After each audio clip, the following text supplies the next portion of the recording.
Good afternoon, everyone. I'm June Doran, the National Adoption Specialist in the Children's Bureau, and I'd like to welcome you to our 2023 National Adoption Month event, brought to you by the Children's Bureau, Administration for Children and Families, and Adopt US Kids. Thank you for joining us today in the Great Hall of the Humphrey Building here in Washington, D.C., and thanks to all of you who are also joining via webcast. We hope that all of you joining our program today will hear something that will resonate with you and inspire you in your efforts related to permanency, whether your connection to adoption be a professional one or a personal one. I want to thank Adopt US Kids for all of their support that makes this celebration of our National Adoption Month a reality each year.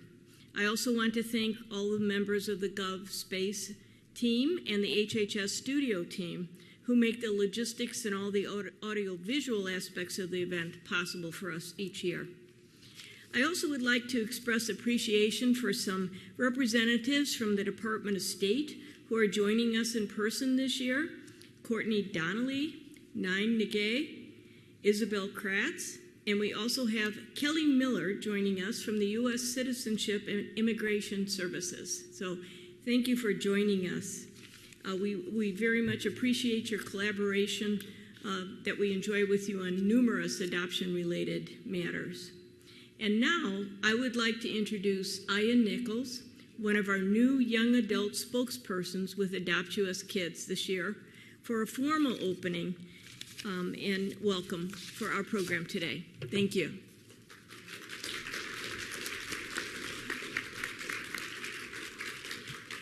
Hi, everyone.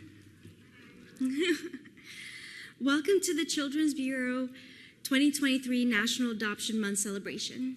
My name is Aya Nichols, and it is an honor to be here today to kick off this year's special event and introduce this year's theme, Empowering Youth, Finding Points of Connection. And I wanted to start off this event by saying how important this was, by sharing my own story. Before I entered foster care, I had all kinds of different connections.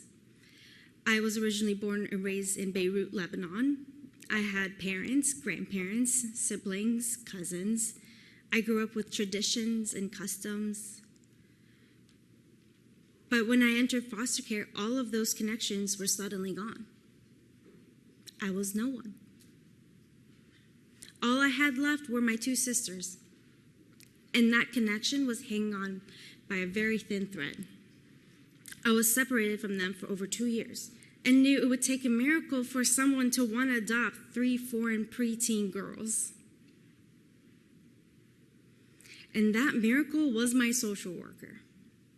She never gave up on trying to find us an adoptive family, a forever family. She was the connection that changed my entire life.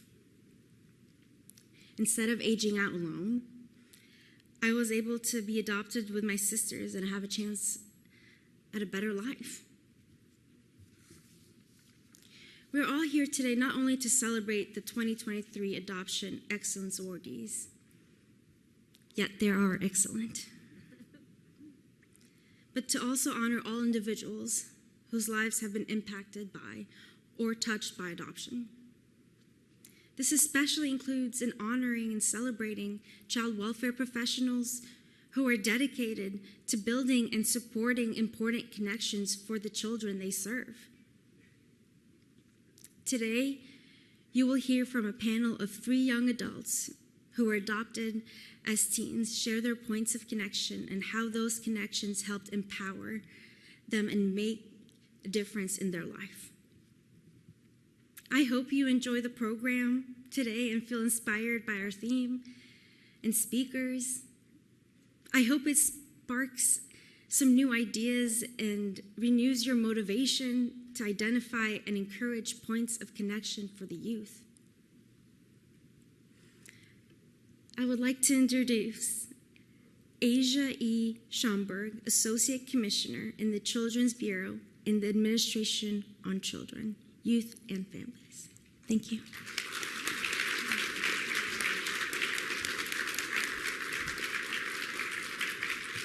Thank you, everyone. Thank you, Aya, for sharing your story. I was just sitting here for literally like less than 5 minutes, and Aya and I connected, and I have a message for you, which is to keep going and continue to be yourself.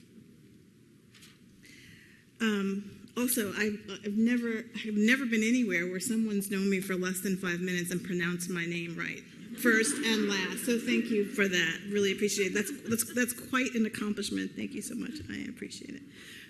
So I'm Asia Schomburg, Associate Commissioner of the Children's Bureau. Thank you all for being here.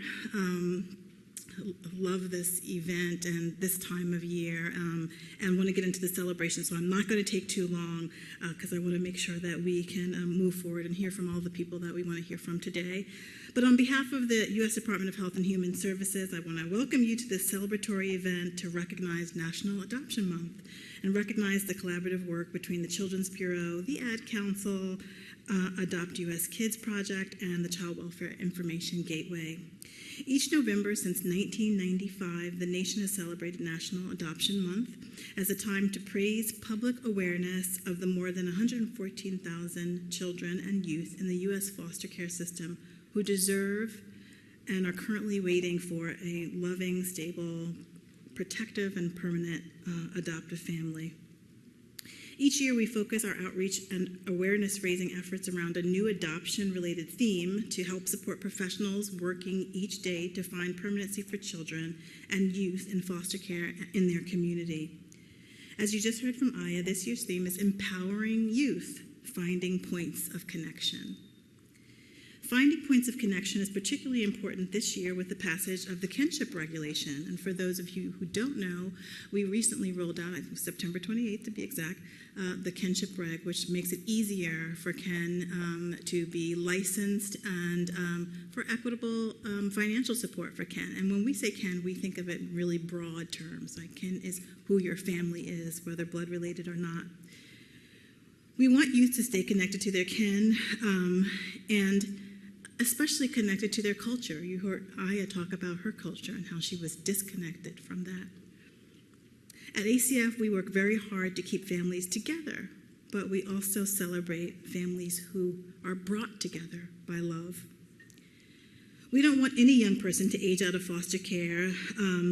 That's never the goal, but when it does happen and when young people are seeking permanent adoptive homes, we want young adults to have and be able to maintain the strengthened relationships. That's what they told me since I've been in this role, that we want strengthened relationships, holistic supports and opportunities, and that in fact is the third priority goal for the Children's Bureau. So those strengthened relationships, those connections are really important, and young people are very articulate about what that means to them. It might mean something different to each person. We have to acknowledge that too. So understanding the importance of finding points of connection for all youth in care is critical to changing outcomes for young people leaving care maybe without the support that they really need and deserve. Connections through family, kinship, or others who they can depend on throughout their lives to share joy and navigate challenges. So today we're promoting youth voices, and you'll hear their perspective on empowering youth, finding points of connection. We're also highlighting several of our partners and programs, viewing our new 2023 PSAs from our National Adoption Recruitment Campaign, hearing remarks from members of our HHS administration a little later on, and recognizing our 2023 Adoption Excellence Awardees. So now I have the pleasure of introducing April.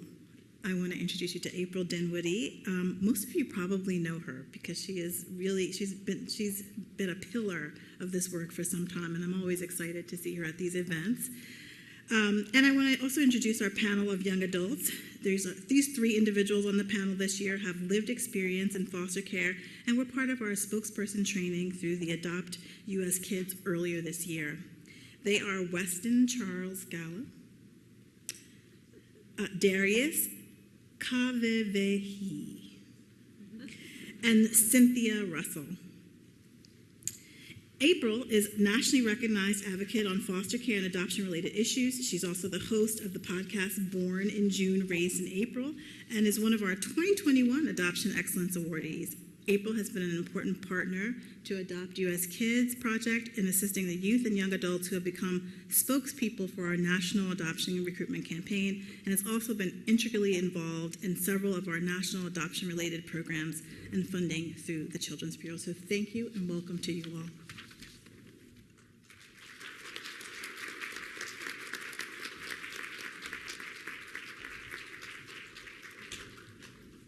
Thank you, Asia. Wonderful job. Lovely to be here. This is one of the best days of the year in a lot of ways because I get to see a lot of my favorite people. And I wanted to start this conversation that we'll have with the panelists with a little personal story. I talk about adoption a lot. I talk about adoption a lot with my parents, my mom. And at one point, many years ago, she was telling me a story about my first days in our home after having spent time in foster care as a baby. And she said she would hear me playing in my crib and laughing and enjoying my time. And then she would be so excited to come and get me. And then when she walked in the room and I saw her, I would scream and cry and my body would go rigid. And so I'm like, oh my gosh, Mom, what did you do? Apologizing for my baby self, which I shouldn't have had to do, but felt the need to because I do love my mom dearly, and why would I ever want to inflict any type of pain on her? The truth was I was missing my mother of origin, and I was missing all those connections that were disconnected. But my mom said this to me, April, I kept walking in the room, and one day you smiled at me. And that, to me, is an invitation to all of you. Who do you need to keep walking into the room for? And who do you need to keep walking into the room for you?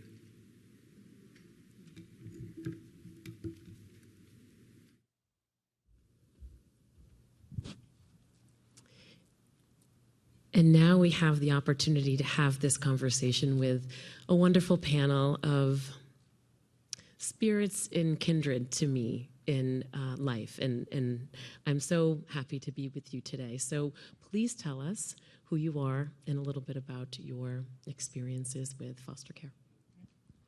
Hey, good morning, everyone. My name is Darius Kavevehi. I was originally born and raised in Hawaii. I entered foster care at the age of 4, and I was adopted as a teen at 13. I currently reside in Chantilly, Virginia, as an active duty submarine nuclear qualified officer. Hello, everyone. My name is Weston Charles Gallo. I'm from the Show Me State of Missouri. My pronouns are he, him, and his. I spent 2 years in Missouri's foster care system before I was adopted by my 2 dads, who ultimately saved my life. Thank you so much. Hello, my name is Cynthia Russell, and I'm currently residing in Cleveland, Tennessee for university. At the age of 3 years old, I had entered the system, and I was finally adopted at the age of 13 by my foster family.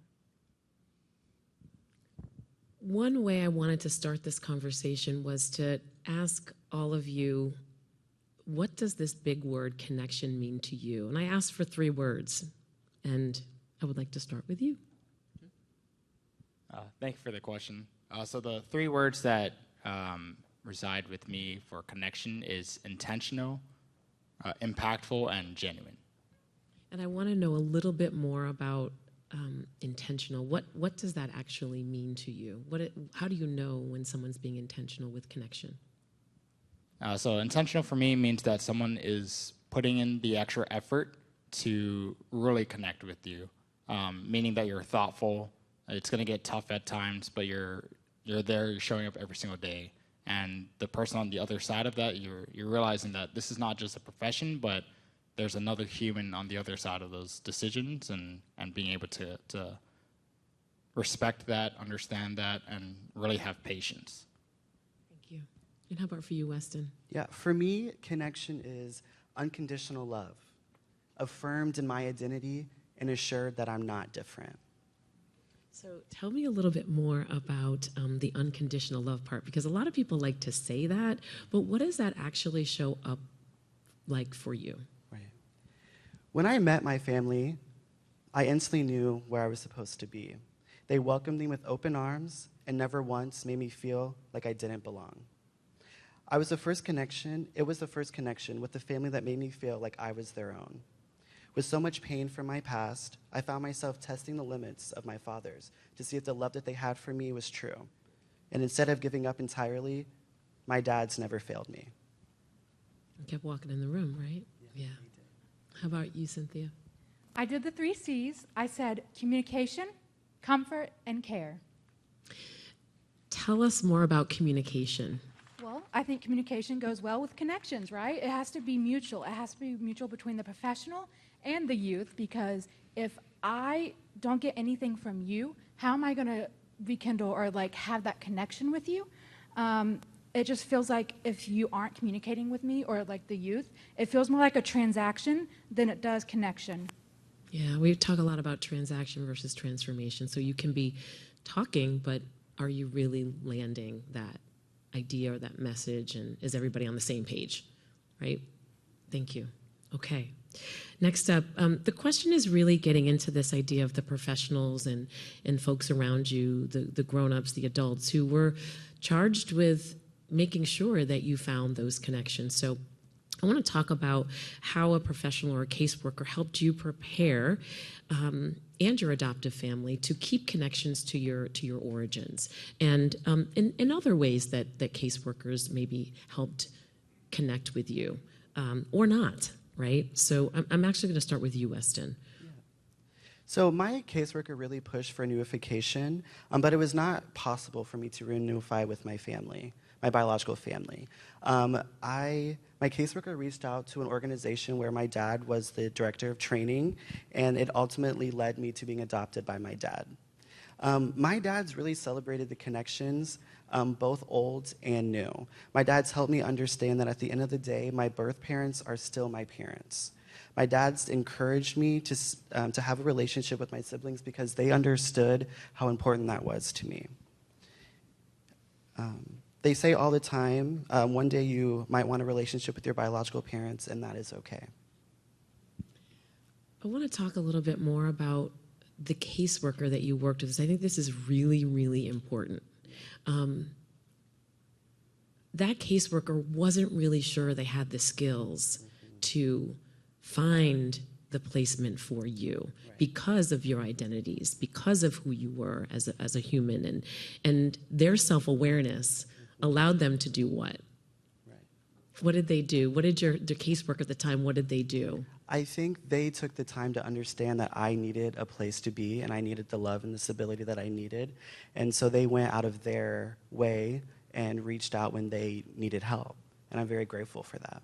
So the caseworker basically went to an organization because they didn't have the skills to work with Weston, and recognized that and said, I need help in this area. I'm going to go and find the help that I need to make sure that this young person is supported. And I think that's so important to make sure that we honor that and know that not everybody, a grown-up, a professional with all the credentials in the world, may not have an answer, and if they seek out someone else to support them, it can make all the difference in the world. Exactly. So I think that was such an important piece. How about you, DK?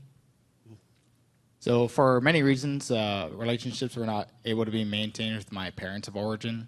However, shortly after I was adopted, my caseworker and my therapist saw that within my case records, my grandparents of origin from my mother's side was attempting to get a hold of me for the past 10 years. And I found out that they were living on a different island than me. So I'm from Oahu, for those that are familiar with Hawaii, and my grandparents were living in Kauai. So my mom that adopted me, she was saying, hey, do you want to meet your grandparents? And I was like, well, I think that would be great. I mean, if they're trying to look for me, it shows that they care. And so she helped me get a plane ticket, and I flew over to Kauai to go meet my grandparents. And then I also found out I had a sister who was born a few years after I was in care. So at that time, I was a preteen, so she was already in elementary school. So it was the first time I ever met her. And the role that your therapist played in all of that, I feel like there's still a connection there today, these many years later. Tell us a little bit about that. Yeah, so I've known my therapist for at least 20 years now to this date, and he actually attended my wedding with my beautiful wife and I. We had a celebration last year in Hawaii, and he showed up. He actually missed his daughter's graduation party from high school, one of his daughters, because he was like, "You mean so much to me in my life," that he came and saw us. Yeah. So these lifelong connections do exist. They are possible. We know this. We all probably have experiences in this way. So thank you so much for sharing. And I'm so glad we know you and your wife. Cynthia, how about you in terms of the connections and how caseworkers and grown-ups and professionals in your life helped to foster that? Well, when it came to professional help, I felt like I definitely had lacked that. I was in a place where I wasn't sure about adoption because I was so worried about being a people pleaser. I wanted the family of origin to be happy. I wanted my foster family at the time to be happy. And I wasn't really registering what I wanted. And I wish I had that third party to sit me down and be like, Cynthia, what do you want? Don't think about anything else. What do you want? And so I never had that support.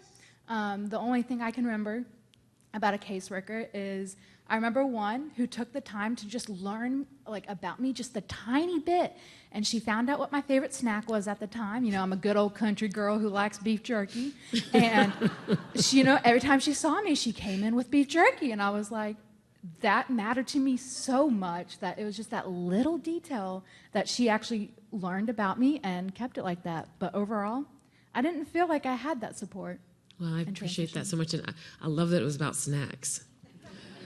Because we know that taking the time to find out what someone would prefer is a little thing, but it could be a big moment, right? So thank you so much for that. I'm going to change gears just a little bit. So important always, but particularly now in our stage of life and humanity, to talk about identity, race, culture as an element of connection for all of you. And I want to start with you, DK. How have you been able to embrace culture and connection, and what were the elements that allowed you to really embrace that? It sounds like you had connections to family of origin when you needed it or when it was presented to you, but tell me more about that and the connection to culture. Okay. So I actually don't have a specific example of a caseworker helping me connect to my cultural identity, but being from Hawaii, Hawaii's a cultural melting pot. I'm actually half Japanese and half Black. And it was actually my adoptive mom who helped me connect with my Japanese culture.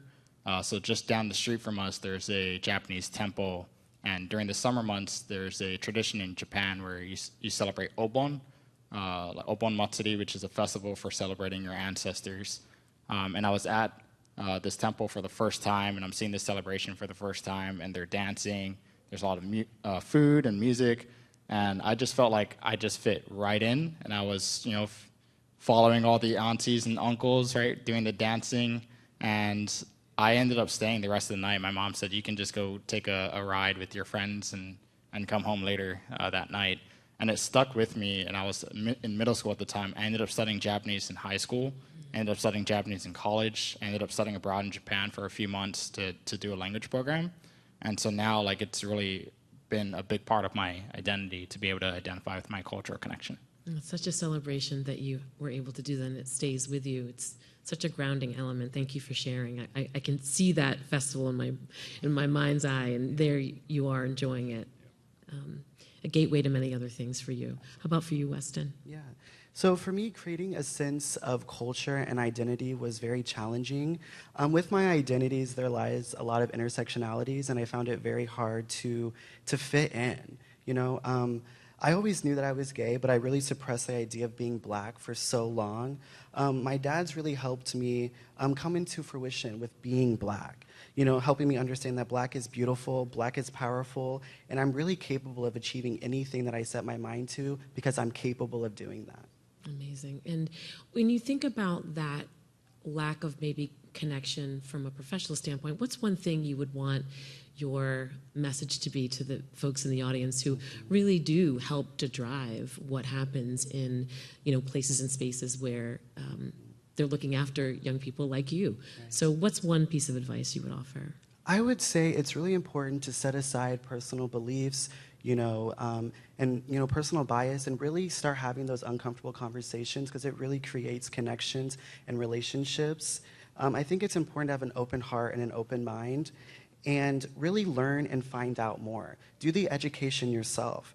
For example, explore what BIPOC means, explore what LGBTQ plus means, figure out what SOGI means. And there's so many, different acronyms, but it's important for you to do the work and to understand the youth that you're serving. It's very important.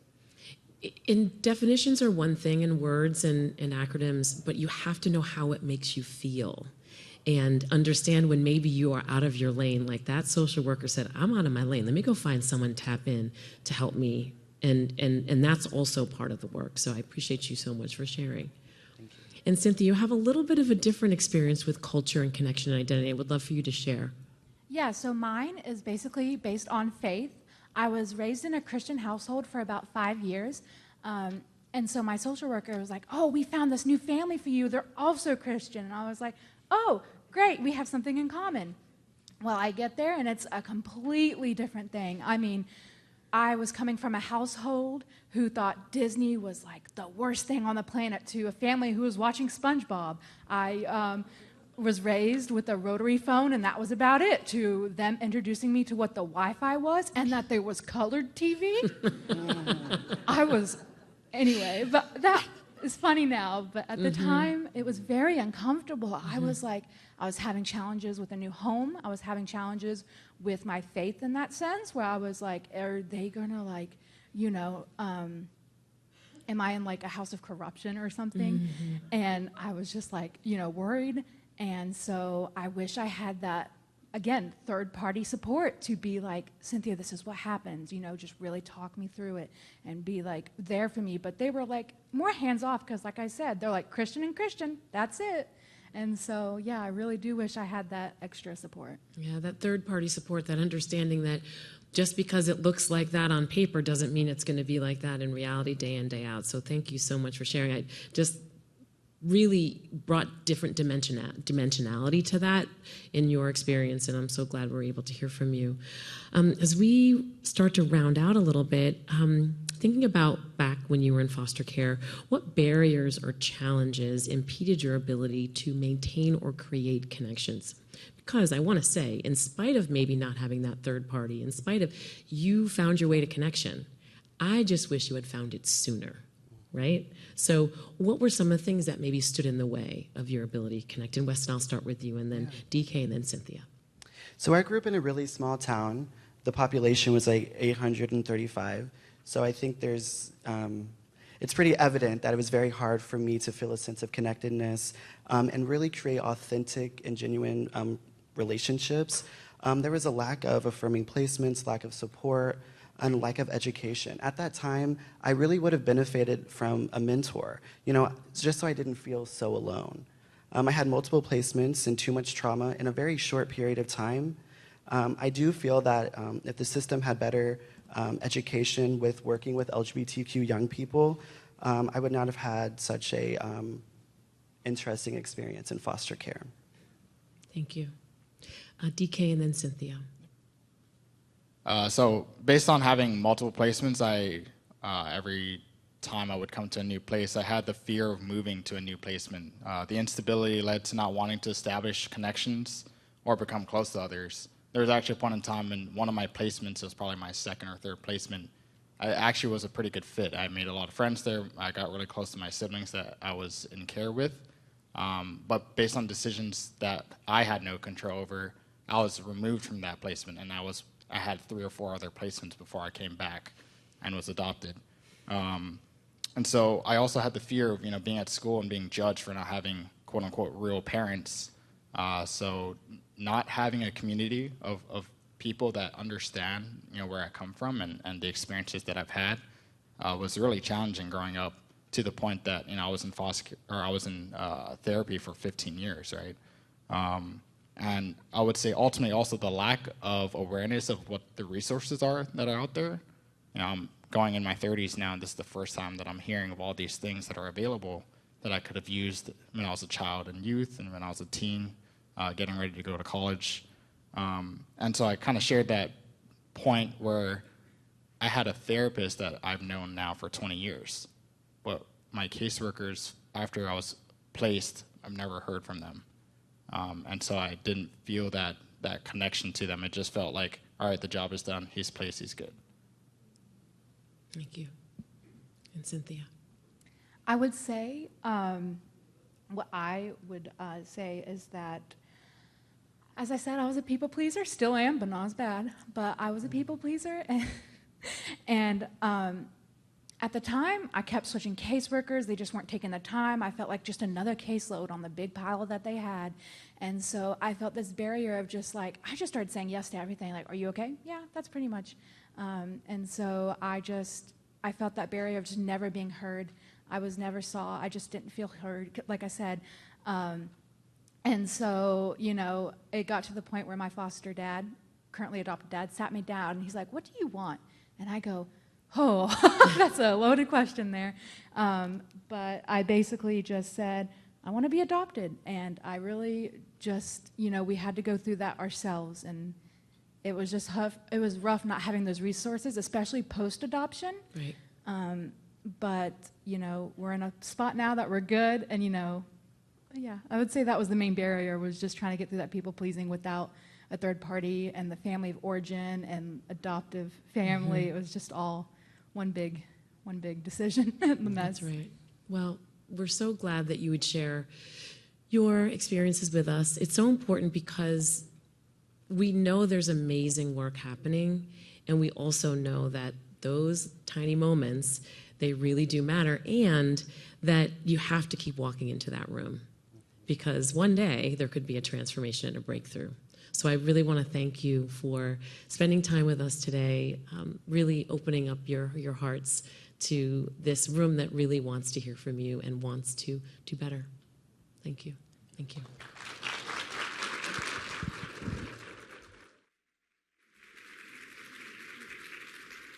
You can leave them in the chair. I'll let them leave them. Is that okay? Okay, and now I have the pleasure of introducing you to Thomas Threadkeld. Thomas is the project specialist with Spalding for Children. He is also the National Youth Engagement Advisory Council member for the QICEY project. We are delighted to have him here with us today to share his voice.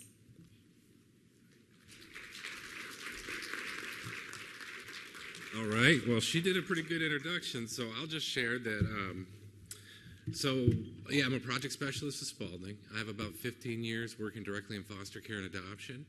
And so as a person with lived expertise, I'm really honored to be here today. And so we're going to start with a short video here from the QICEY project that highlights today's themes of building relationships, partnering, shared decision-making, and finding and maintaining connections with children and youth. And so we'll let that speak for itself. All you need is a relationship to make a real change in a child's life. We need relationships and connections. We need people in our life that believe in us. Because once you have that one person say the words, I believe in you, or I believe that you can, it's a beautiful thing. Sometimes you have to take off that professional hat and be that person for them until they find a new person in their life. Just be human and be there. Just listening, letting that young person talk. A lot of the times people are so focused on what we've been through. We go through that enough, and it's time to focus on who we are and where do we want to go. It's those genuine conversations that build trust. And those are the connections that really make a difference in a child's life.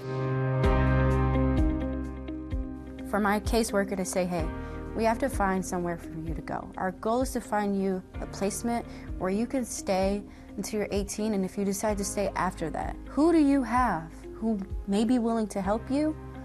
Okay, I can now search my mental Rolodex. Everybody's got somebody who cares about them. I basically call it the follow the love approach. When it comes to youth being a part of their story, simply ask. Who loves you? Who cares about you? We do have to find you a placement. Do you have anyone in mind? I knew in that moment, this person is my ally. To allow me to be a part of electing that placement, I was able to step into my own power. It showed me that I had options in my future, that I had a future. I found a voice. I found me. I remember the car ride. My social worker, he just felt like something was off. He's like, what's going on? I was like, I'm just not 100% sure if I'm making the right decision. I'm struggling. And he said to me, he's like, the decision is yours to make. That was huge. Sharing that power and sharing that decision-making helps to prepare them for what comes next in life. I felt like he understood that this is my life that's taking place. He was providing me an opportunity to tell him what I felt might work best. Knowing that when it's all said and done, they have the choice and they have the support behind it. He allowed me to navigate my life, and that's how it should be. Permanency isn't a placement. Permanency is community, the people that support them, the sense of belonging. So we have to ask the right questions. Who are you connected to? Who do you confide in? What would you like permanency to look like for you? Who do you want to be? When a child says, this person feels safe to me, and this is my home, and this is who I trust, you have to validate their feelings. This is their future. They need to be part of the process, because at the end of the day, when child welfare is not there anymore, it's their life. Family doesn't have an age limit. You're always going to need that love and support. It all came down to having that one positive relationship in my life. So when I met my mom and my dad, it was just like, you guys are my people.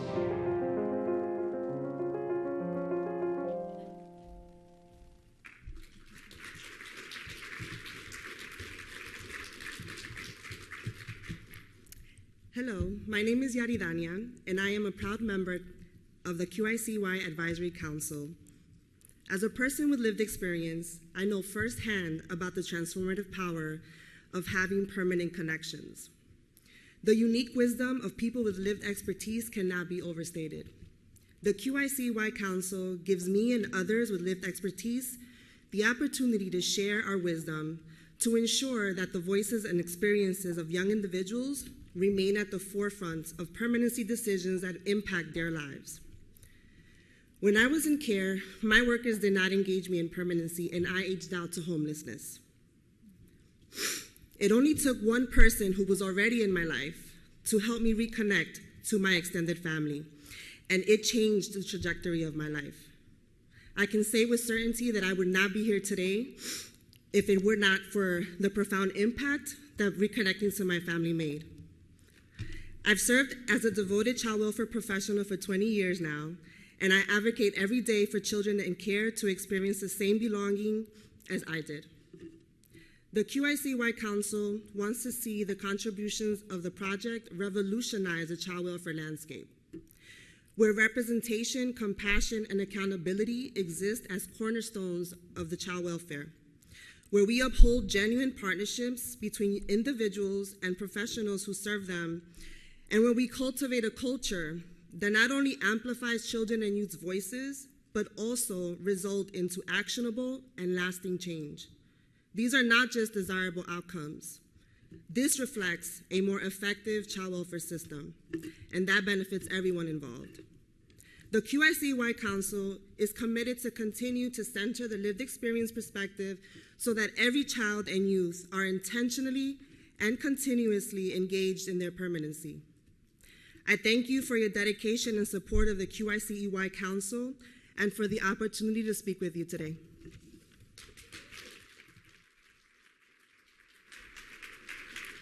So you may be asking, what is the QICEY? Well, the QICEY is a 5-year cooperative agreement funded by the Children's Bureau that focuses on how systems can authentically engage children and youth with the goal of empowering their voice and involving them in permanency decisions. Lived experts and data has consistently shown that legal, relational, and cultural permanency all play a crucial role in the success of children and youth in the child welfare system. The QICEY project is working across the country to support intentional policy, practice, and cultural shifts. And so, the QICEY has partnered with these 8 different pilot sites listed on this slide. And so over the next 4 years, these sites will transform engagement of children and youth by working with the QICEY to 1, implement a child welfare training and coaching curriculum, 2, identify, implement, and evaluate an authentic engagement program model, 3, identify and implement systemic changes, and then 4, partner with the courts to implement a training for court professionals and staff. All of these components will undergo ongoing evaluations, and the results will be shared throughout the project.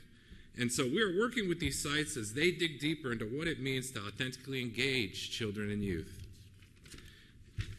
And so, no matter who you are, you can take steps to make each moment you spend with children and youth matter. Behind every successful child and youth in the child welfare system are the adults who made moments matter. All it takes is one person to authentically engage.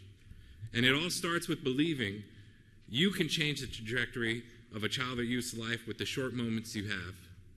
Join the QICEY in ensuring each moment matters.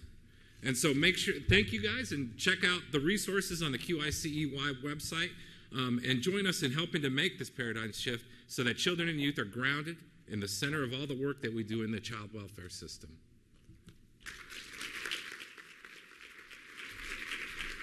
Thank you, Thomas. I'm Randy Walters. I have the pleasure of working at the Children's Bureau. And right now, I'm going to introduce someone that is very sad that she couldn't be here with us. Rebecca Jones-Gaston is our commissioner. At the Children's Bureau and at ACYF, we believe that stories are sacred, and you've heard sacred stories today. Rebecca also has her own personal adoption story that she's going to share with a message to you by video. Welcoming Rebecca. Hi, everybody. I'm Rebecca Jones-Gaston, the Commissioner for the Administration for Children, Youth, and Families, and I would like to welcome you to today's exciting event for National Adoption Month. I have my own personal connection to adoption, and so celebrating adoption is always very special for me. This year's theme is Empowering Youth, Finding Points of Connection. And as someone who's been adopted, and also as someone who's worked with young people and families throughout my career, the connection that we have with each other and with people that we have shared experiences with is so critically important to the sense of belonging and having that throughout our lives. And so I appreciate that our focus is on empowering youth and finding points of connection this year, and the importance of having permanency and having children be in families, connected with people, connected to community, and with each other. And so I'm just delighted to be kicking off the celebration today and for the month. I also have the pleasure of having had my own experience with Adopt Us Kids early on in my career as the first national campaign director. And I know that you'll get a chance to see some of the new advertisements and recruitment tools that we have available this year. So I'm excited for you to see that as well. I also have the honor today of really announcing 3 important centers that we have been able to fund. The first one being the National Center for Diligent Recruitment, which was awarded to the National Adoption Association. And that is a technical assistance center that supports states, tribes, territories in building capacity and robust, diligent recruitment plans so that we're able to connect children and young people who are in foster care with permanency and have them placed in homes that are going to be able to meet their needs and help maintain their connections with family, with kin, and be able to represent their racial and cultural heritage. The other center, the National Center for Enhanced Post-Adoption Support, which was awarded to Spalding for Children in Southfield, Michigan, is another training and technical assistance center that's available to states, tribes, and territories to help develop and implement comprehensive post-permanency support programs. And those are so critical as families navigate the uniqueness that coming together through adoption brings to families, and helping also get connected to others who are going through that journey as well, so that you don't feel like you're going through it alone. And then the third center that I get to announce today is the National Center for Adoption Competent Mental Health Services, which was awarded to the Center for Adoption Support and Education in Burtonsville, Maryland. That national center is a training and technical assistance center that's going to provide us the opportunity to build bridges with the mental health community.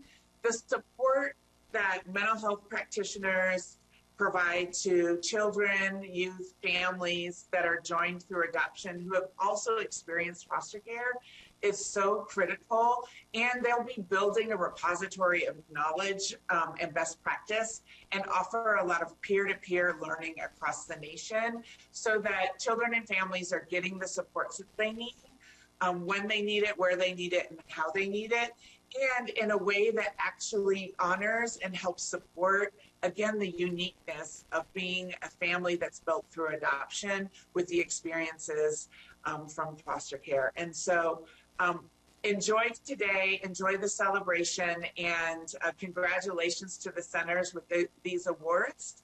And I look forward to continuing to work with all of you in support of keeping children with their families and helping support families and children coming together through adoption and having the resources and supports that you need in order to do that.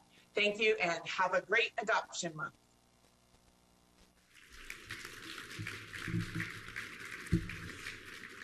The federal government exists to support states, territories, and tribes. But we know that we couldn't do that without amazing partners. Many of you in the audience are just those partners, and we really appreciate you. We also want to introduce you to a very special partner now. Kate McLean is the Executive Director of the Congressional Coalition of Adoption Institute. We're excited to have Kate update you on the important work that CCAI is doing. Kate, welcome.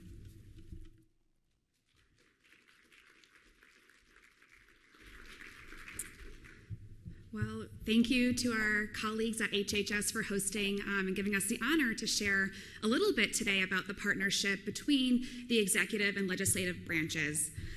Hello, everyone. My name is Kate McLean. I have the distinct privilege of leading CCAI as Executive Director, the Congressional Coalition on Adoption Institute. CCAI is a nonprofit founded in 2001 by Congress for Congress.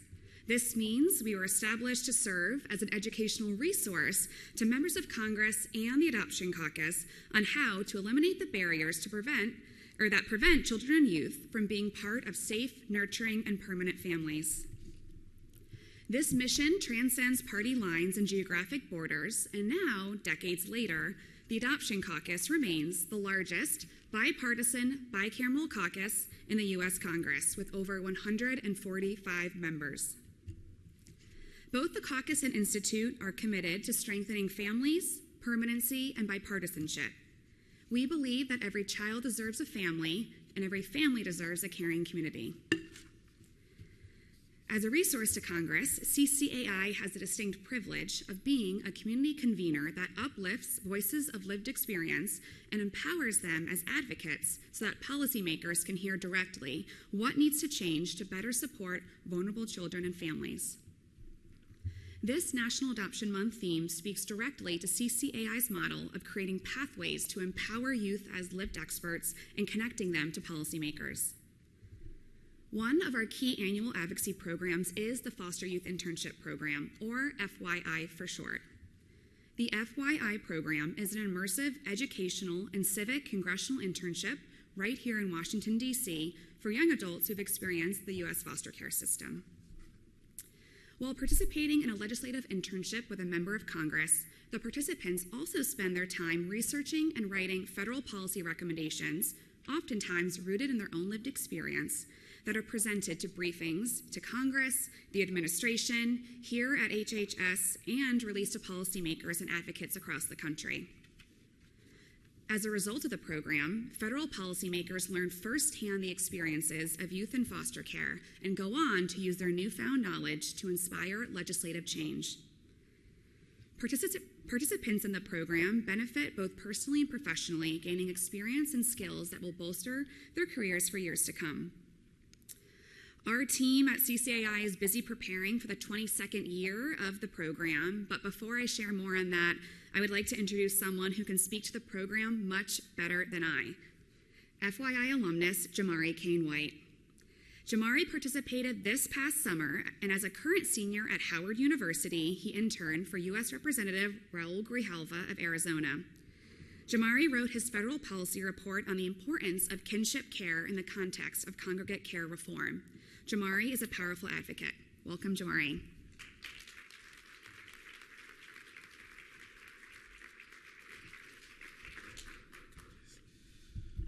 Hello, everyone. So again, my name is Jamari, and I'm glad to have this opportunity to speak to you about why I'm proud to call myself a CCAI alumnus.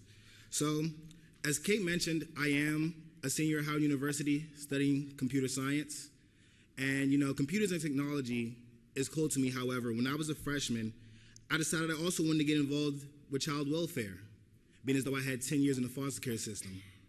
I had firsthand experiences and ideas for what needed to change. This led me to the Foster Youth Internship Program this past summer. Growing up right here in Washington, D.C., helped me to inspire to engage on a national platform. I wanted to bring my voices and experiences to the national level and to the world. Day in, day out, I got to work on my policy report, get credible feedback, and learn so much about what's going on in the world just by being at Capitol Hill every day. I met so many champions of democracy and made lasting connections from other interns and interesting people that I met along the way. This program also allowed me to gain experience in the House of Representatives and learn more about the daily, everyday functions of federal government versus state and local governments.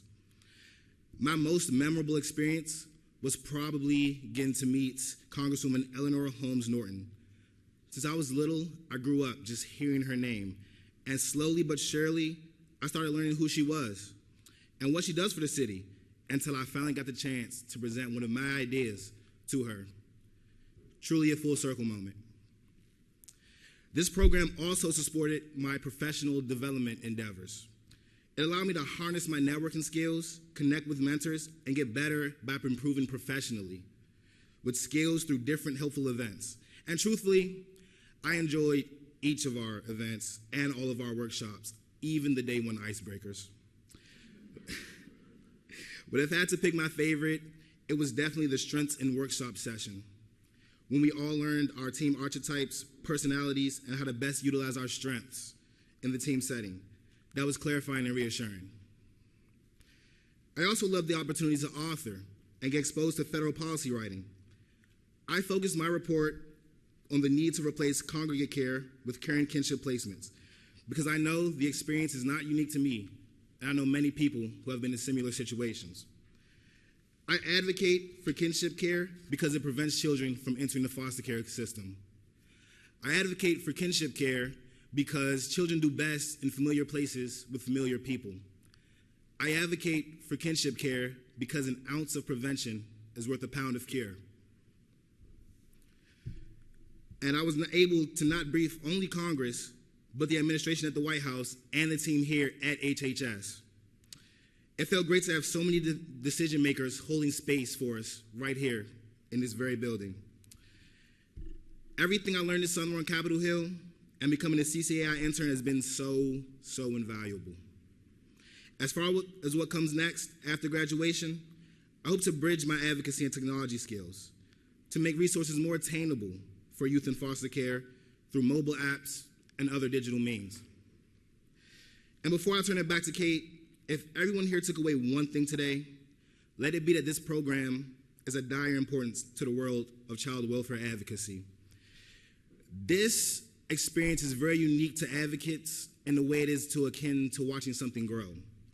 At the end, you get to see the manifestation of all your hard work paying off by presenting that cherished idea for change to people who can actually make it happen.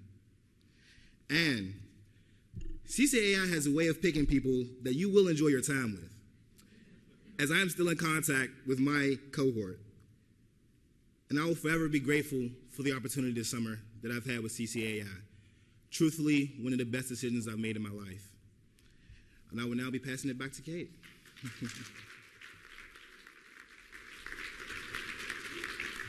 Well, thank you again, Mari. You should indeed be very proud of yourself.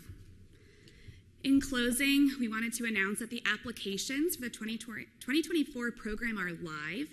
More information, including eligibility and the application details, are available on our website at ccainstitute.org. If you know of any great candidates, please share this opportunity, and we encourage anyone interested to reach out to our team. We look forward to receiving lots of your excellent applications. So thank you again for letting us share a little glimpse into what's happening over on Capitol Hill. We appreciate your time today. Thank you.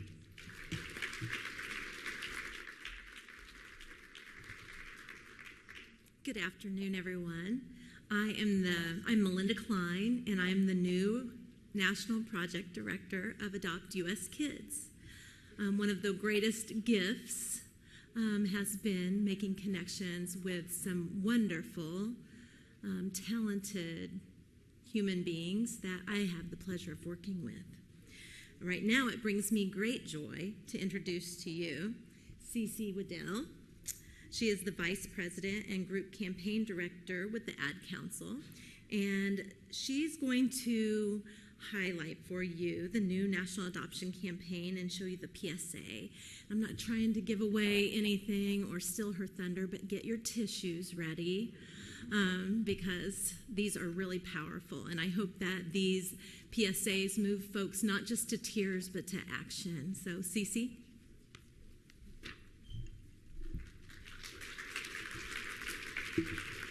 Awesome. Thank you so much for having me here today. I'm so happy to be here, not only to celebrate National Adoption Month, but also to showcase the new work. For almost 20 years, the Ad Council has partnered with the Children's Bureau and Adopt U.S. Kids on this important initiative, and we're so proud of what we've accomplished together.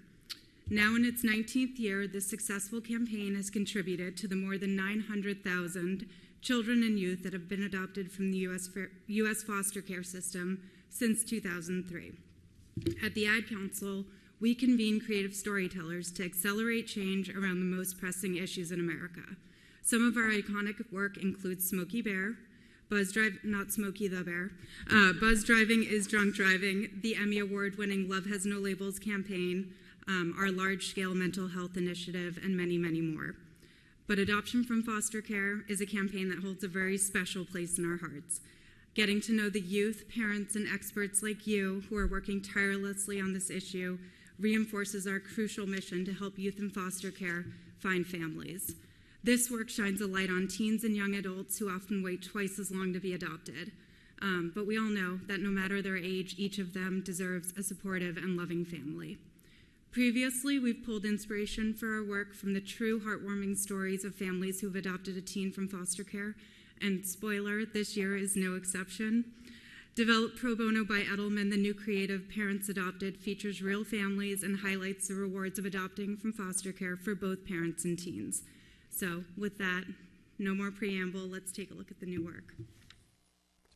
My name's Stacy, I'm 57, and I was adopted in 2020. I'm Sandra, this is Jorge, and we were adopted in 2019. We were adopted in 2020. And we were adopted in 2021.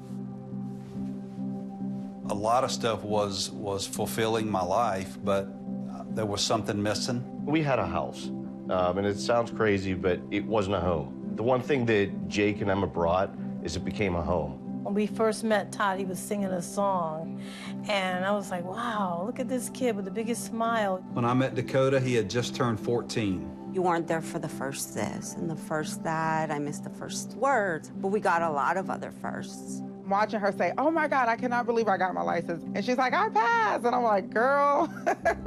There are unbelievable rewards for adopting teens. To see them grow, it is... They chose to love us. They didn't have to. They chose us. Family. What I thought was a complete life was nowhere near complete, but it is now. Surprise! Thanks. You and you. She has a really kind and beautiful heart. Okay. She tells me a lot that I'm capable of anything. Because you are. You know, he's my father, so I look up to him a lot. Kids in the middle. If I can be 10% of the man he is, I'll be a happy person for sure.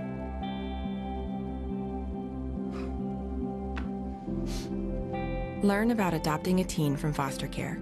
You can't imagine the reward. Visit adoptuskids.org.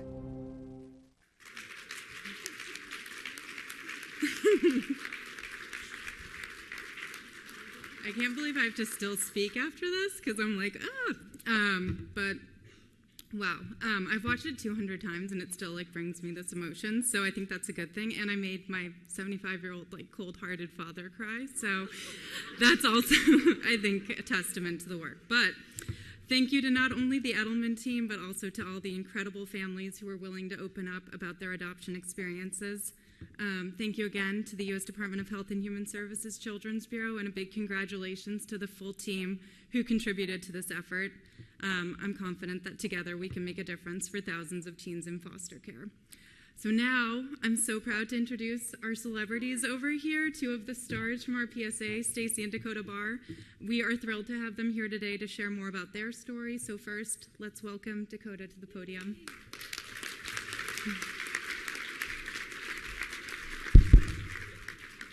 How y'all doing? If you can't tell, I'm from a little bit south of here. My name's Dakota Barr. I'm from Meridian, Mississippi. I'm currently a sophomore at Delta State University, where I study biology and a pre-med. This past summer, I was given the great privilege of being flown out to Los Angeles, California, alongside other families, great people, to be a part of the production and filming of the PSA. And I can't tell you how great of an experience it was and how unique of an experience it was. I'll never forget it, being alongside the great people that just made something so dark, so beautiful. You know, as we all know, we're complete strangers brought together by love, and that's what family is. And from my own experience, what made my transition into foster care, into adoption easier is definitely the connections I kept from my previous placements. Great people, it didn't work out, but great people. And if I would have not had those connections, I would have felt almost alone, because that's past, that's experience, that's memories that are just washed down the drain for nothing. And if that's just all it is, then it's definitely going to make my experience a lot harder. So keeping those connections made it a lot easier. But another part of it is the fact that my dad was so invested into my life as a high schooler and as a young teen, especially a angry young teen. You know, there's been plenty of times where I acted out or I did something that subconsciously was to get his attention. And if he would have just did away with me and just let me go, that's that. But he didn't.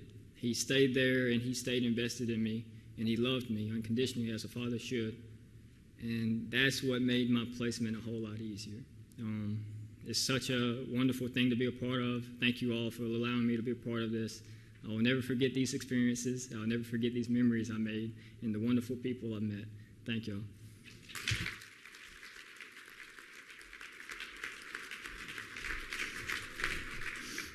This should have been shown last, because now I'm an emotional wreck. I'm Stacy Barr from Mississippi, and I guess we should have checked with June and see if you needed somebody to interpret the Southern slang that we bring to the stage. I hope you can understand everything. As a new speaker for Adopt US Kids, we were thrilled that they reached out to us so that we can kind of continue sharing our story. We've had an opportunity back home in Mississippi. We spoke at an adoption celebration in Jackson, Mississippi, our state capital. We were able to share to an audience similar to this size and then do some TV interviews, and we've been advocates for promoting foster recruitment to get other parents involved so that they can adopt as well. So this invite gives us an opportunity to maybe even be able to share on a national level that we can, through some emotional grip, as this has turned out to be such an incredible PSA with all the families, not just us, but maybe somebody will see it and somebody will reach out to one of these organizations that they can connect with somebody and bring a teen into their home so that it can make their life complete as he made mine complete. As you saw in the PSA, you go into it thinking you can help a child and not having any idea how a child can help you. And that's certainly what he did for me. I was 52 years old, so you're never too old to kind of reach out and take a different path in life. I was a single guy owning my own business, and really traveling and doing exactly what I wanted to do, spending time backpacking and traveling. And I might call my family. I'd be halfway to the Smoky Mountains and tell them I'd be back in a few days and doing what I wanted to do. But there was something in me that wanted to do something that kind of was more fulfilling. So I really reached out. I was just looking to be a foster parent, and that changed in day one, to be honest. That I knew it would be more than a foster parent, that I would become dad, that he would eventually choose my last name, and that's where we are today. And we're here today with a great opportunity that we appreciate everything that everybody's done. We're thankful for the trip to LA, working on the PSA, working with some incredible people, working with a set of 50 that just made us feel like stars. They powdered my head to get the shine off, and when they looked at him, he's perfect skin, perfect hair. So I guess that's one benefit, that he's not my blood. He gets the beautiful complexion and head full of hair. So. Again, I know we're running short on time, but we appreciate the U.S. Kids, the Children's Bureau, and the Ad Council for this opportunity. We hope to do more. We hope to always tell our story, and thanks for having us.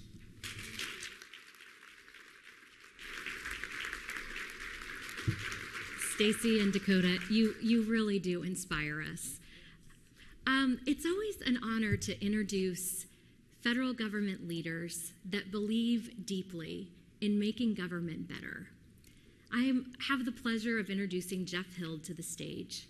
He is our Acting Assistant Secretary for the Administration for Children and Families, which means he's our big boss at ACF.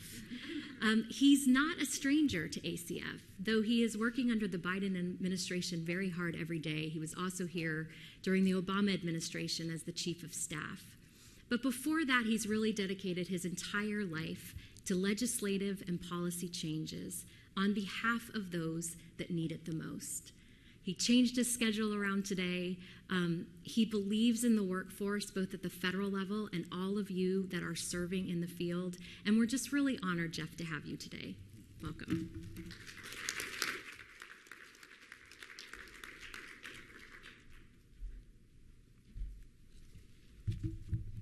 Good afternoon, everyone, and wow, what a privilege to be here and to get to spend some time hearing Dakota and Stacy's story and your story, Jameer.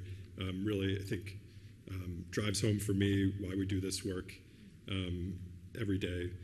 So, as Randy mentioned, I have the privilege of serving as the Acting Assistant Secretary at the Administration for Children and Families, and today I have the really fun job of teeing up our awards. So before I do that, I do want to recognize some of our great leaders at the Children's Bureau. See Associate Commissioner Schomburg down there. You heard from Commissioner Rebecca Jones-Gaston, and really our whole Children's Bureau team just brings a passion and a commitment to this work every day, and it's really an honor to serve with all of you. All children and youth deserve to be part of a loving, safe, and stable home, and every year, adoptive families across the country provide just that. These adoptive parents, Americans of every race, background, sexual orientation, exemplify the best of us, to see a child in need of a family to call their own, stepping forward and saying, "Here I am." And I think as we heard today, that goes both ways, right? During National Adoption Month, ACF celebrates these families, and we reiterate our commitment to all people who wish to grow their families through adoption, and let them know that we are here for them. The presentation of the Adoption Excellence Awards is an opportunity for us to celebrate those organizations and American families who have committed themselves to truly one of the greatest ideals and responsibilities any of us can have: raising children, giving them our full and unconditional love, and providing the shot to achieve their full potential. The first Adoption Excellence Awards were given in 1997, And through the years, we've witnessed so many different ways that folks put love into action. Love into action. This year, we honor an amazing family and people who do the work each and every day of making families whole through adoption. So we have 8 Adoption Excellence Award winners this year across 4 categories. So I'll quickly walk through those categories. The first is the category of family contributions, which recognizes the personal contribution of a family or parent who has significantly impacted the life of a child adopted from foster care. These families may have provided exceptional care for children or may have influenced development of better programs and services for children adopted from foster care. The next category is for individuals and professionals, which recognizes individual contributions to promote the adoption of children from foster care. The next category is the award for media, social media, and public awareness of adoption from foster care. I think we all just witnessed how important that is. This category recognizes the unique efforts that have increased the community's understanding of the need for permanency for children in foster care.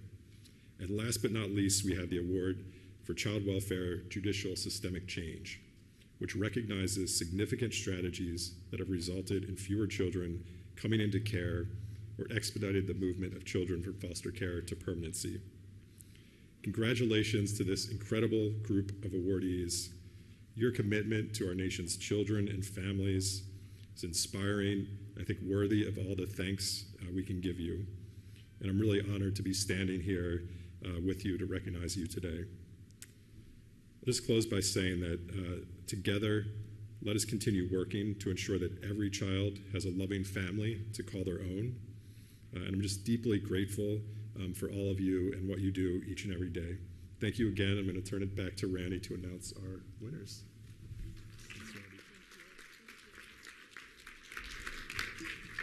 We're really excited to honor our People of the Hour. I'm going to invite the Parker family to come to the stage. We'd love for you to receive your award and get a picture taken. June Dorn, who is our National Adoption Specialist, will take those pictures.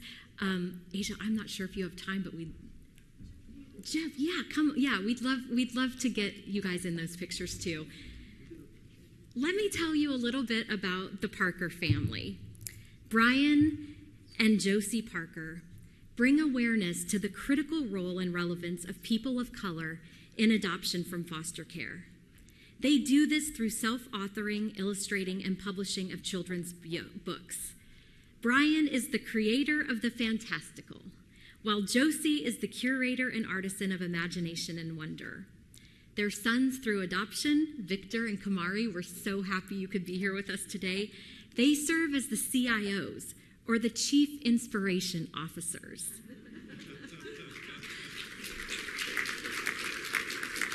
So together, this family makes up Believe in Wonder, a family venture creating science fiction fantasy books. Their self-proclaimed message is to share wonder, creativity, and the idea of endless possibility with their readers. Their particular focus is on underrepresented audiences, including Black, Indigenous, or other people of color, LGBTQIA2S+ youth, at-risk youth, and children in foster care and children who have experienced trauma. Brian and Josie have been foster parents since 2007. They fostered across 3 states before adopting these beautiful boys that are here with us today. We are so thankful to you, the Parker family. Please accept your honor today, and thank you for your contribution.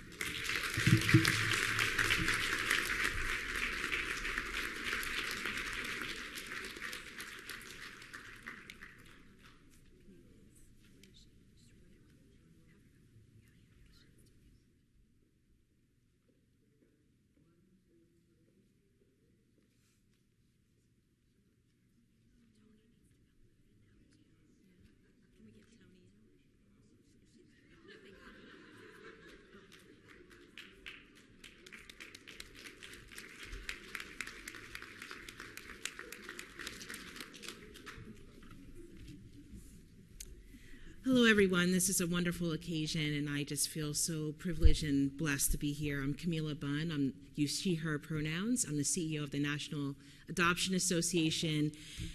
And it's my pleasure to introduce you all to, and many of you already know her, Mama Tony Oliver. Mama. It's a name that belongs to a person with purpose. It belongs to a person that cares, supports, raises, lifts up, guides, directs, sometimes redirects others. Mama Tony Oliver is a mama to many. And just to show you all the impact of Mama Tony in my life and in so many others' lives, if you've been mentored, supported, influenced by Mama Tony, please stand up with me as I introduce her. So you can see this is a collective group. While you see me, I signify so many who've been cared for, supported, guided by Mama Tony in their careers. And Deborah Germany and I, former state adoption manager from Georgia, where Mama Tony hails from, and I co-created this nomination on behalf of so many current and upcoming child welfare leaders whose torches are truly lit by you, Mama Tony. A woman whose wise leadership over Roots Adoption Agency, one of the country's only Black adoption agencies. And in the car ride over, she reminded me, we broke down barriers, we pushed in doorways to maintain connections. And this is many years ago, y'all. We're still talking about this. 350 kinship connections created in 2 years, and over 1,000 adoptions created over the course of the agencies when it was there. She's inspired me and others to dedicate their career to ensuring not only permanency for all children and youth, but as we heard throughout the day today, cultural permanency. When I began my career more than 2 decades ago now, that torch remains lit, Mama Tony. That torch remains lit. My commitment steadfast because of you, your guidance, direction, and redirection. I want to thank you for mentoring myself and all of those who stood with me today. We are continuing to learn how to proudly stand on the shoulders of our ancestors and lead. We love you and we thank you. Ashe.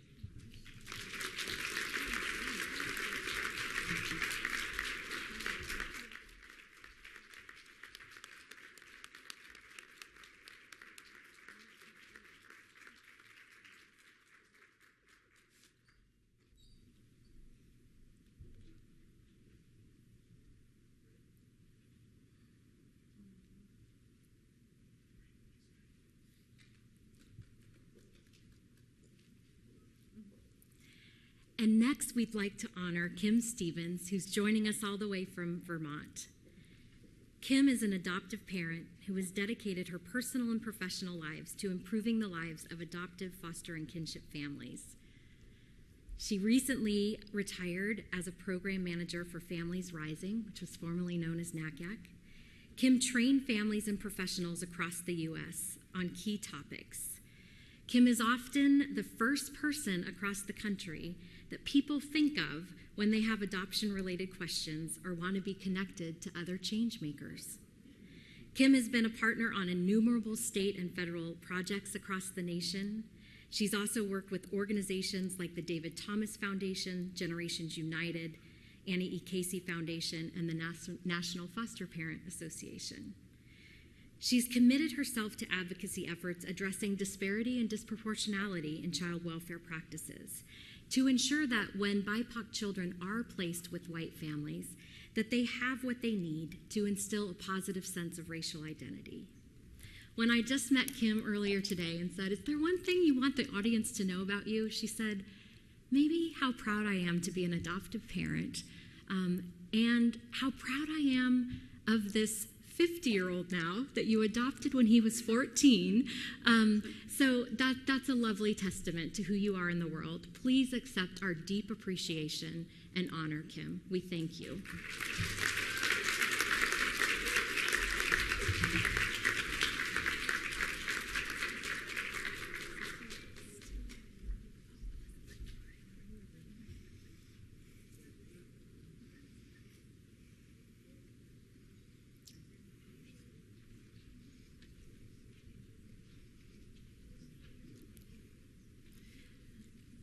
Now I have the honor of introducing Amber Nagorski. I met her when she was Amber Smith, and now she is Amber Nagorski, joining us today from the great state of Oklahoma. Amber, as a youth, was in foster care and aged out, and was adopted as a young adult by her mom, Kimberly, who is also in the audience with us today. Amber graduated from college with a couple of different degrees, but jumped right into social work as a child protective services worker, right in the thick of it, and wanting to give back to youth like herself that were in foster care. She is continuing her work now as a worker for the Children's Bureau. Amber is also a much loved member of the Adopt US Kids Speakers Bureau, and really exemplifies what we call in the Speakers Bureau strategic sharing when using her lived expertise. She uses this expertise to create better outcomes for youth waiting in foster care, and has participated with numerous events with Adopt US Kids. If you have some time, we have a great podcast that Amber is a part of, and she has also done multiple media tours with us and is ready to jump in whenever we need her voice to inspire others like herself. Amber, congratulations on this much-deserved award.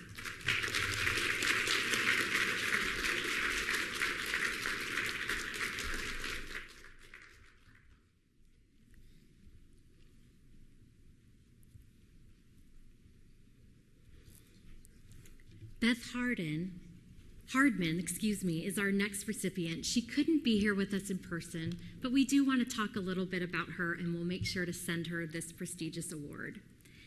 Beth has been a devoted and valued volunteer in the state of Utah foster care for more than 20 years.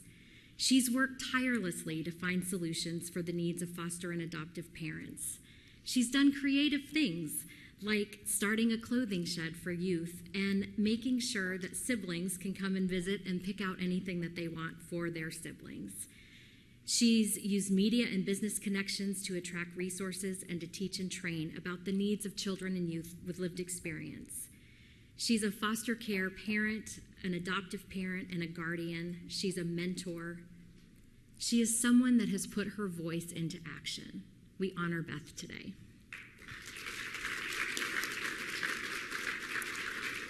And next, I'd like to welcome Jelana Goebel to the stage. As the founder and foster support advocate for Every Child Oregon, Jelana has provided meaningful support to the recruitment of thousands of prospective foster and adoptive parents in the state of Oregon.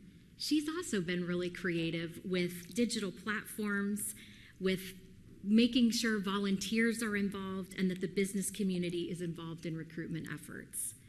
She has led the way in Oregon by demonstrating what an engaged and transformative foster and adoptive family can be.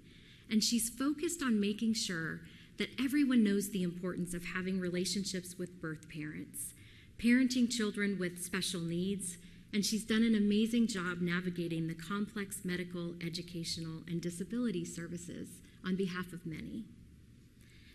Jelana and her husband are the parents of 2 adopted children from foster care, and she has, again, put her values into action with being deeply involved with birth and extended families in her own families, which has then inspired others to do the same.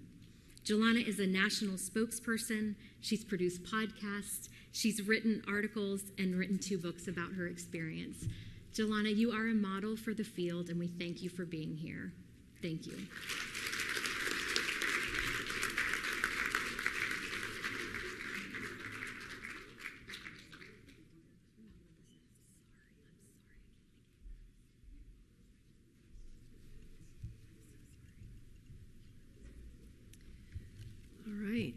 I have the honor to introduce Marcia. We at Spalding for Children bumped into Marcia about 30 years ago, which is hard to believe.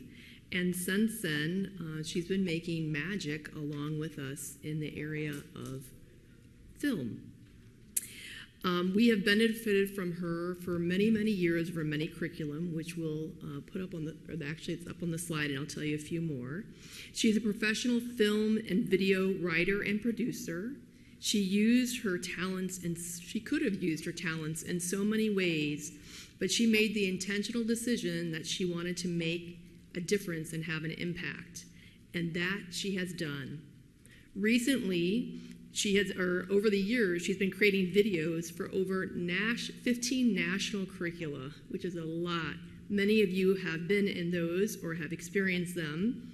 There are many of them that are listed there on the slide, but in addition to that, Parents as Tender Healers, a very old curricula, Core Teen, QICAG, Adoption Support and Preservation, and of course the video that we saw today for the QICEY.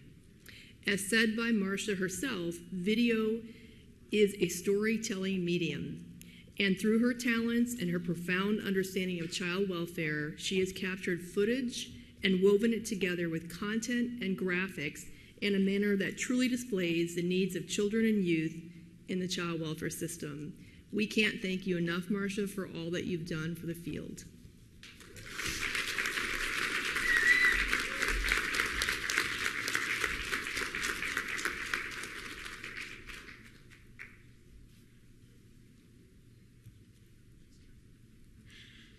I'm especially excited about our final award today, and this is in the category of systems change.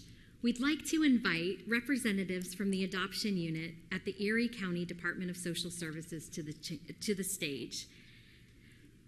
This is a representative of a group of child welfare professionals who are making incredible leaps and bounds related to getting kids to permanency.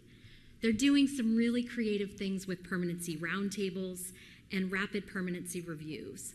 When I got to talk to them earlier, they were saying at the beginning when they decided that they would meet with everyone involved for every child that did not have a permanency home, it felt burdensome.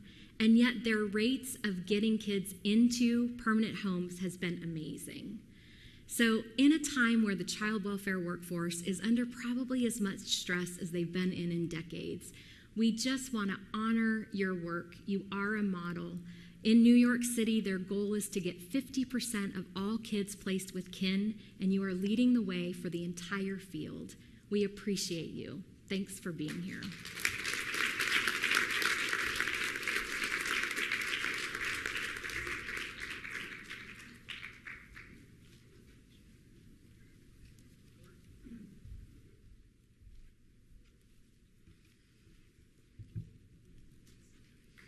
Thank you again.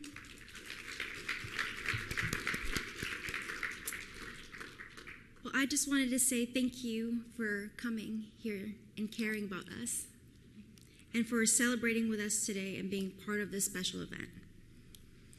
I hope that you have enjoyed our program and you have inspired our guests, have been inspired by our guests and speakers, and have been encouraged by the many possibilities that finding points of connection can create. The possible families that finding points of connection can make. I knew my parents. I was 15, who I was born with. And when that was gone, I had to know new parents, new connections. And sometimes those connections didn't fit right at once. And that was okay. And then we just kept trying and trying to make those connections work. And that's what my caseworker understood, was how important it was for me to stay connected with my sisters. So she fought for me to have that. We hope that everyone has learned something today that will help them find connections that are important in their lives. I am able to stand here today with my sisters and my adoptive family in the audience cheering me on because of my caseworker's commitment to me and the connections that were important in my life. Now I have all kinds of connections, and they're very messy, but they're really, really, really great. And I'm very, very thankful for them and to still have them. And that is why we're here today. Thank you so much for joining us to celebrate National Adoption Month. Thank you.